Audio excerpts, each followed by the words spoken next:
Welcome to back to coaching में आपका स्वागत है। आज के वीडियो में NMMS exam special model set संख्या 13 डिस्कस करेंगे। इससे पहले हम लोग मॉडल सेट संख्या 1 से लेकर के 12 तक डिस्कस कर चुके हैं। अगर अभी तक आपने 1 से लेके 12 तक का मॉडल सेट नहीं देखे हैं तो चैनल के प्लेलिस्ट में या वीडियो के डिस्क्रिप्शन में लिंक दिया गया है, जाकर देख सकते हैं। अगर अभी तक आपने मेरे YouTube channel Back to Coaching को सब्सक्राइब नहीं किए हैं तो सब्सक्राइब कर लीजिए, क्योंकि यहाँ ऐसे ही ज्ञानवर्धक वीडियो लाता रहता हूँ। तो चलिए शुरू करते हैं क्वेश्चन नंबर 61 से।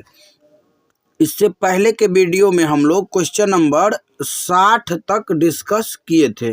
देखिए यहाँ पर क्वेश्चन नंबर 61वां दिया गया है कि लोकसभा का कोरम कुल सदस्य संख्या का कितना होता है। 1/3, 1/5, 1/11, 1/10। इसका जो सही आंसर होगा वो हो जाएगा विकल्प चौथा 1/10। लोकसभा का कोरम कुल सदस्य संख्या का 1/10 होता है। अगला क्वेश्चन दिया गया है क्वेश्चन नंबर 62। लोकसभा अध्यक्ष यानी कि स्पीकर का चुनाव किनके द्वारा किया जाता है। राष्ट्रपति द्वारा, प्रधानमंत्री द्वारा, लोकसभा के सदस्यों द्वारा, इनमें से कोई नहीं। इसका जो सही आंसर होगा वो हो जाएगा विकल्प तीसरा लोकसभा के सदस्यों द्वारा। लोकसभा का अध्यक्ष का जो चुनाव होता है वो लोकसभा के सदस्यों के द्वारा किया जाता है। अगला क्वेश्चन दिया गया है क्वेश्चन नंबर 63। लोकसभा किस तरीके से केंद्रीय मंत्रिपरिषद को हटा सकती है। लोकसभा किस तरीके से केंद्रीय मंत्रिपरिषद को हटा सकती है।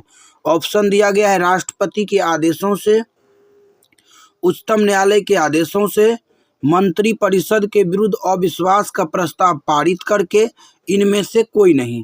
तो इसका जो सही आंसर होगा वो हो जाएगा विकल्प तीसरा मंत्रिपरिषद के विरुद्ध अविश्वास का प्रस्ताव पारित करके।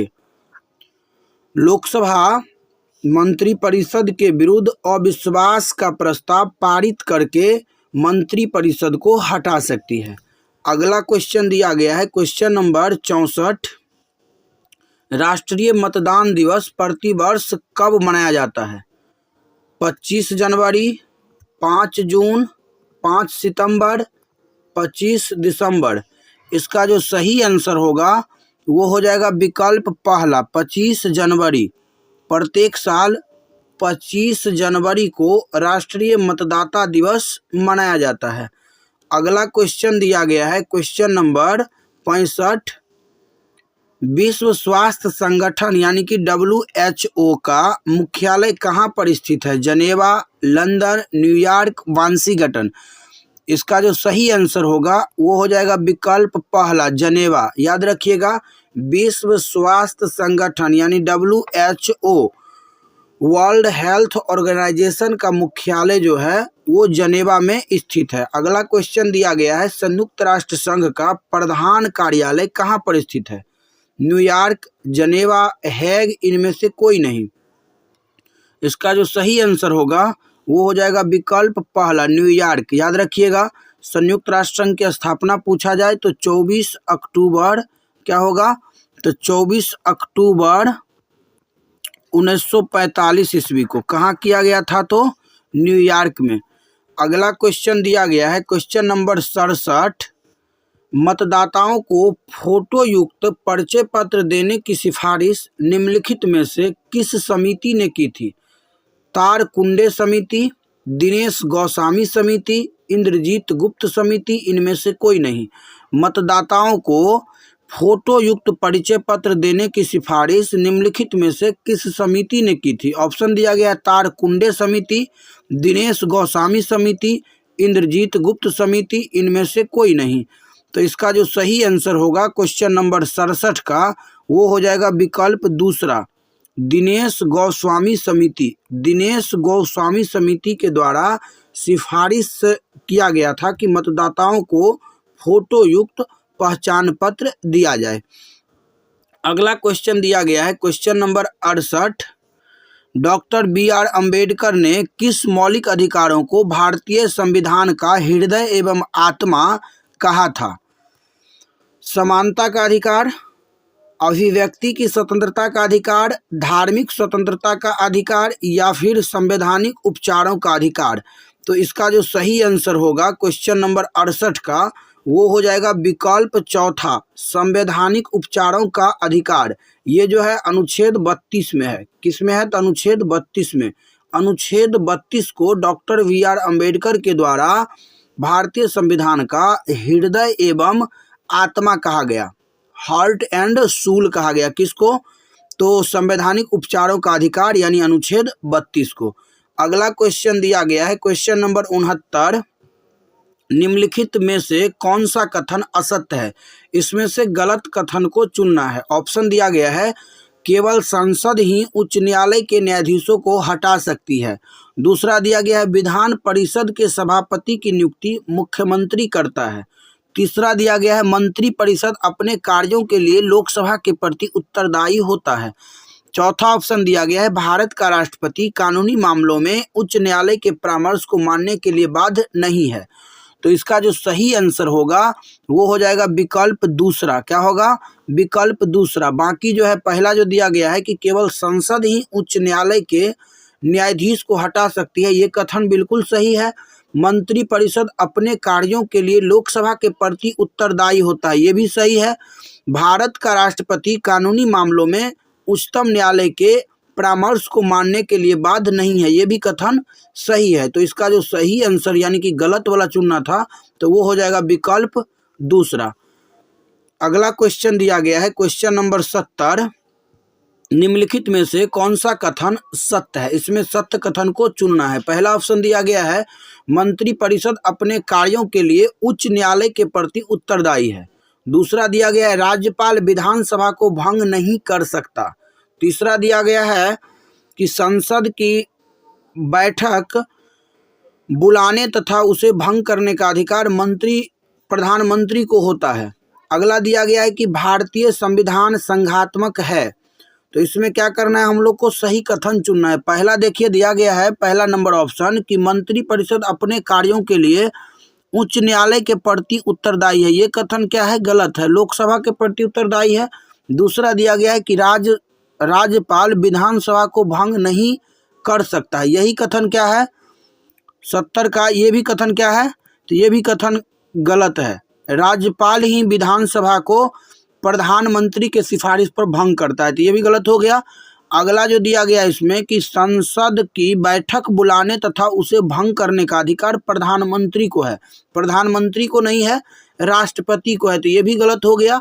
यानी इसका जो सही आंसर होगा वो हो जाएगा विकल्प चौथा, भारतीय संविधान क्या है? संघात्मक है, ये कथन बिल्कुल सही है। अगला क्वेश्चन दिया गया है क्वेश्चन नंबर 71, संविधान में कितनी भाषाओं को मान्यता दी गई है? 15, 12, 22, 10। भारतीय संविधान में कितनी भाषाओं को मान्यता दी है? 15, 12, 22, 10। इसका जो सही आंसर होगा क्वेश्चन नंबर 71 का वो हो जाएगा विकल्प तीसरा, 22। भारतीय संविधान में 22 भाषाओं को मान्यता दी गई है। अगला क्वेश्चन दिया गया है क्वेश्चन नंबर 72, कितने वर्ष से कम आयु के बच्चों को कारखानों, खानों या उनके लिए अस्वास्थ्यप्रद कामों में लगाना अपराध है? 14 वर्ष, 12 वर्ष, 18 वर्ष, इनमें से कोई नहीं। इसका जो सही आंसर होगा वो हो जाएगा विकल्प पहला, 14 वर्ष। क्या होगा? विकल्प पहला, 14 वर्ष। अगला क्वेश्चन दिया गया है क्वेश्चन नंबर 73, भारत का महान्यायवादी कब तक पद धारण करता है? 2 वर्ष तक राष्ट्रपति के प्रसाद पर्यंत, 5 वर्ष तक प्रधानमंत्री के प्रसाद पर्यंत। इसका जो सही आंसर होगा वो हो जाएगा विकल्प दूसरा, भारत का महान्यायवादी राष्ट्रपति के प्रसाद पर्यंत तक अपना पद क्या करता है? तो धारण करता है। अगला क्वेश्चन दिया गया है क्वेश्चन नंबर 74, महिलाओं पर राष्ट्रीय आयोग गठन करने संबंधी विधेयक कब पारित हुआ? अगस्त 1990 में, जनवरी 1989 में, अक्टूबर 1991 में, दिसंबर 1992 में। इसका जो सही आंसर होगा वो हो जाएगा विकल्प पहला, अगस्त 1990 में। याद रखिएगा, महिलाओं पर राष्ट्रीय आयोग गठन करने संबंधी विधेयक जो है अगस्त 1990 में पारित किया गया था। अगला क्वेश्चन दिया गया है कि भारतीय संविधान में कितनी अनुसूचियां हैं? 12, 7, 15, इनमें से कोई नहीं। इसका जो सही आंसर होगा वो हो जाएगा विकल्प पहला, 12। याद रखिएगा, भारतीय संविधान में कुल 12 अनुसूचियां हैं। अगला क्वेश्चन दिया गया है क्वेश्चन नंबर 76, मौलिक भारतीय संविधान में कितनी धाराएं हैं? मौलिक यानी कि मूल यहाँ पर मौलिक दिया गया है, मौलिक का मतलब मूल होता है। मूल भारतीय संविधान में कितनी धाराएं थी? 368, 420, 375, 395। मौलिक या मूल भारतीय संविधान में कितनी धाराएं थी? तो हो जाएगा आंसर इसका चौथा, यानी कि 395। याद रखिएगा, मूल संविधान में 395 अनुच्छेद थी, अनुच्छेद 395। अगला क्वेश्चन दिया गया है क्वेश्चन नंबर 77, संघ सूची में कितने विषय रखे गए थे? 95, 97, 99 या 68? तो इसका जो सही आंसर हो जाएगा वो हो जाएगा विकल्प दूसरा, 97। याद रखिएगा, संघ सूची में कुल 97 विषय रखे गए थे। संघ सूची उस सूची को कहते हैं जिस पर कानून बनाने का अधिकार सिर्फ और सिर्फ केंद्र सरकार का होता है। अगला क्वेश्चन दिया गया है क्वेश्चन नंबर 68,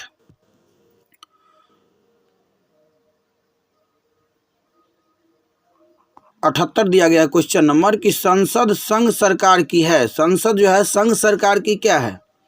78 नंबर क्वेश्चन है कि संसद संघ सरकार की क्या है? व्यवस्थापिका, कार्यपालिका, न्यायपालिका, इनमें से कोई नहीं।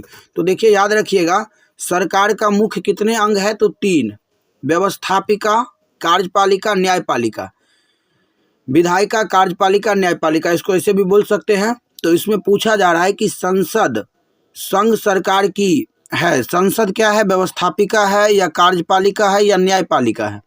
तो इसका जो सही आंसर होगा वो हो जाएगा विकल्प पहला। संसद का काम क्या है? कानून बनाना है। तो संसद हो गई व्यवस्थापिका, या इसी को विधायिका भी बोल सकते हैं। उसके बाद दूसरा होता है कार्यपालिका, तीसरा न्यायपालिका। अगला क्वेश्चन दिया गया है, संसद बनती है, पहले भी बता चुके हैं, राष्ट्रपति और प्रधानमंत्री को मिलाकर, लोकसभा, राज्यसभा और प्रधानमंत्री को मिलाकर के, लोकसभा, राज्यसभा और राष्ट्रपति को मिलाकर के, उपरोक्त में से कोई नहीं। तो देखिए, 79 नंबर जो क्वेश्चन दिया गया है इसका जो सही आंसर होगा वो हो जाएगा विकल्प तीसरा। संसद जो है लोकसभा, राज्यसभा और राष्ट्रपति को मिलाकर के बनती है। तो इसीलिए यहाँ पर सही आंसर हो गया विकल्प तीसरा। अगला क्वेश्चन दिया गया है क्वेश्चन नंबर 80, और ये आज का अंतिम क्वेश्चन दिया गया है कि संसद के प्रत्येक अधिवेशन का उद्घाटन कौन करता है? राष्ट्रपति, लोकसभा अध्यक्ष, प्रधानमंत्री, इनमें से कोई नहीं। तो इसका जो सही आंसर होगा वो हो जाएगा विकल्प पहला। क्या होगा? तो इसका सही आंसर हो जाएगा विकल्प पहला, राष्ट्रपति। याद रखिएगा, संसद के प्रत्येक अधिवेशन का उद्घाटन राष्ट्रपति के द्वारा किया जाता है। यहाँ से एक और क्वेश्चन पूछा जा सकता है कि संसद के संयुक्त अधिवेशन कौन बुलाता है? तो उसका भी आंसर हो जाएगा राष्ट्रपति। संसद का संयुक्त अधिवेशन राष्ट्रपति के द्वारा बुलाया जाता है। लेकिन अगर यही पूछा जाए कि संसद के संयुक्त अधिवेशन की अध्यक्षता किसके द्वारा किया जाता है, तब हो जाएगा लोकसभा अध्यक्ष। तब ये वाला आंसर सही हो जाएगा। तो आशा करता हूँ कि क्वेश्चन नंबर 61 से लेकर के 80 तक आप सभी को समझ में आया होगा। तो वीडियो कैसा लगा कमेंट में ज़रूर बताइएगा। अगर वीडियो पसंद आया हो तो लाइक और शेयर ज़रूर करिएगा। अगर अभी तक चैनल को सब्सक्राइब नहीं किए हैं तो सब्सक्राइब कर लीजिए, क्योंकि यहाँ ऐसे ही ज्ञानवर्धक वीडियो लाता रहता हूँ। तो मिलते हैं अगले वीडियो में, तब तक के लिए जय हिंद, जय भारत।